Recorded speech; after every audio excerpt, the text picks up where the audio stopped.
Hello lovelies, welcome to Blending Creative. In today's video I'll be teaching how to make this lovely gown. If you are new to my channel or you have not subscribed to my channel, please click on the subscribe button. It's totally free. Click on the subscribe button and do turn on the notification bell so that you get notified whenever I post new videos. Please give my video a thumbs up and drop your comment in the comment section.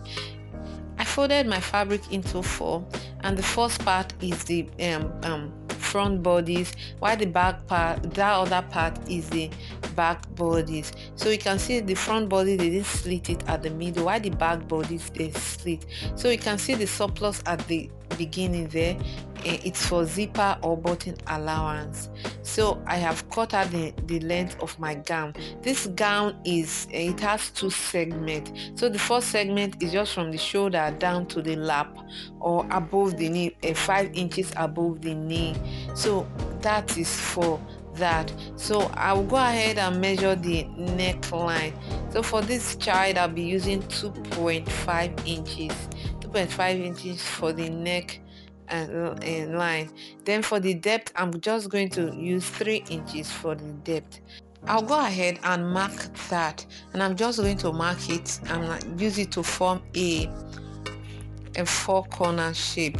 So and then go ahead and measure 1 inch at the angle 90. Then you can use that to make your round neck shape.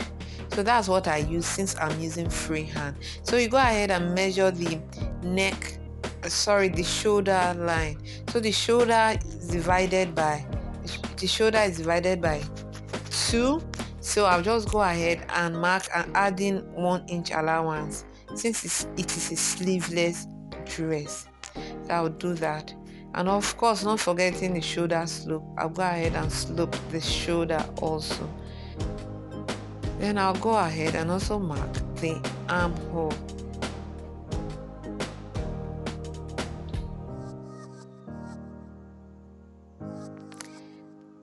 So once I mark the armhole, that's basically my chest line. So that's what I will use for my bust measurement. So I'll be marking at the waistline.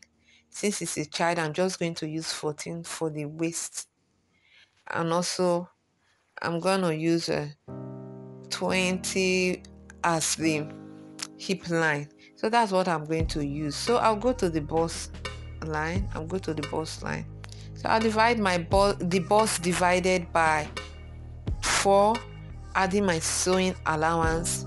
So the dress is not just really tight, so add your sewing allowance. And also for the waistline, divided by 4, add your sewing allowance, and that will also be for the hip line. That is, you apply the same method for the hip also. So you go ahead and connect the waist down to the bust line. So the next thing is to also measure our hip line also, then connect it to the waistline. So the hip line is just going to run down to the lap.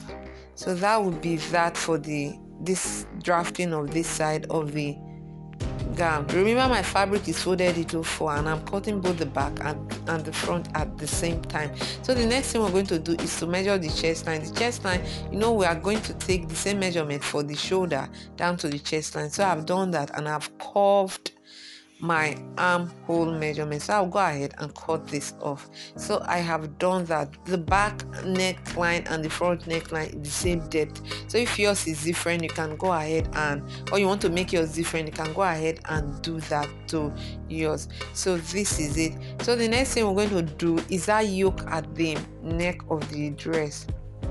So go ahead and measure 7 inch. It depends on how deep you want yours, but with that on the picture, it is 7 inch. So I'll go ahead and measure 7 inch. So I've measured the 7 inch there as the depth. Then I'll go ahead to the armhole. Divide the armhole by 2. Then at the midpoint of the armhole, you just connect it down to meet the 7 inches using your ruler or your free hand. So I'll go ahead and do that.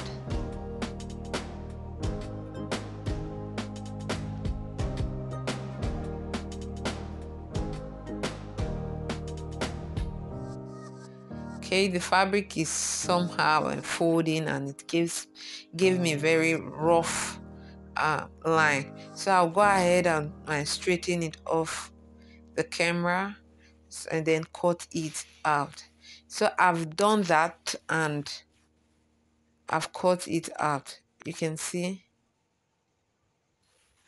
I've cut it out. So you go ahead and cut yours. So for that, we're going to bring in whatever fabric that we'll be using to mix this plain. And so I forgot to tell you, use different fabric for this tutorial. It is plain and pattern, so you can interchange it depend on how you want it. So I'm going to fold that fabric into two, then also use it to cut the yoke. So I've used it to cut the yoke. You can see adding allowance. Please do add allowance, 1 inch allowance zip, 1 inch at the side. Please do add allowance to your yoke, so that at the end of the day it won't be shorter than the where you cut it from. It will be shorter or make the length of your gown shorter. So I'll go ahead and attach the yoke back to the dress. So I've done that. You can see how beautiful it is. It is really beautiful. The next thing to do is to attach the ribbon to the yoke. I'm not going to use ribbon. I'm going to use this net. I'm going to use this lace.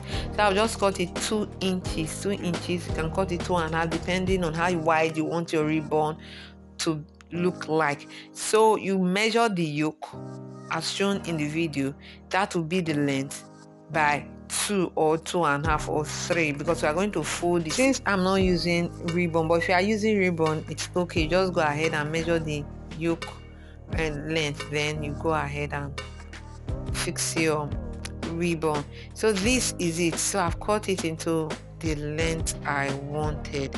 So I'll just go ahead and attach this to the yoke, sewing it on the fabric at one end, then the other end meeting the pattern fabric at the other end. That's the yoke at the other end. So I've done that. You can see how beautiful it is. So I've done that. So the next thing is I'll be cutting the lining for it. So I'll be using this red lining for the dress. So I'll be using it to cut both the back and the front part of the dress. So I've done that.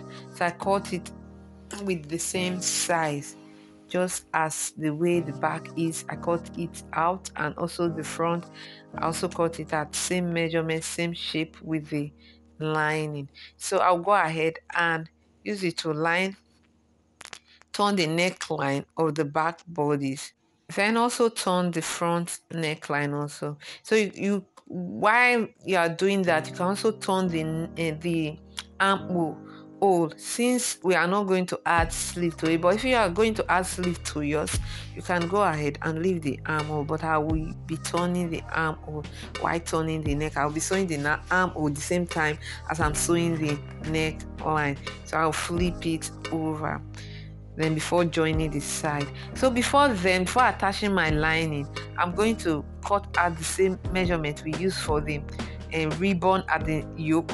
I'm going to cut it out and sew it at the end of this dress. I'm going to sew it at the end as shown in the video. So I'll sew it at the front and also do it on the back bodies using a matching thread. So I'll go ahead and do just that.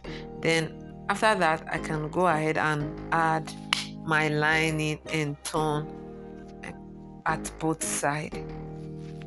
So I've done that, and I have turned the armhole, and I've also joined it at the side, that is, so the lining to the main fabric. So I've done that, and that's for the front part of the dress, and this is the back. You can see I attached the ribbon or the lace at the end of the gown. So you can see our dress is really coming out. It's coming out. So what we're going to do next is to join the back bodies with the front part. So go ahead and join it. Join the shoulder to shoulder, right side facing right side, then join this side also using your seam allowance, sewing allowance. So you go ahead and do that.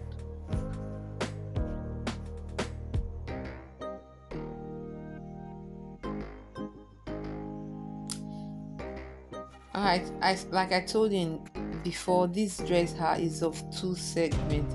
So the other length, we stop the measurement at the lap. So the other one that will continue at the lap is this pattern fabric. So go ahead and cut out your desired length. So you use the hip measurement divided. You can use the hip measurement times 4 or times 2, sorry, depend on how full you want your gather to look like. Then also the depth of the fabric can be the continuation of the length. If, for example, the length is 30 and you have used the 20 to cut this part of the gown, so you can use the 10 to continue for the length. I hope you understand what I'm explaining. So I have joined the back to the front, and I'm using my seam allowance, so you can see, and also joined at the zipper allowance, also leaving my zipper space. I'll join it at the bottom and leave the space for zipper. So remember the pattern fabric we cut the other time. So I'll go ahead and attach mine.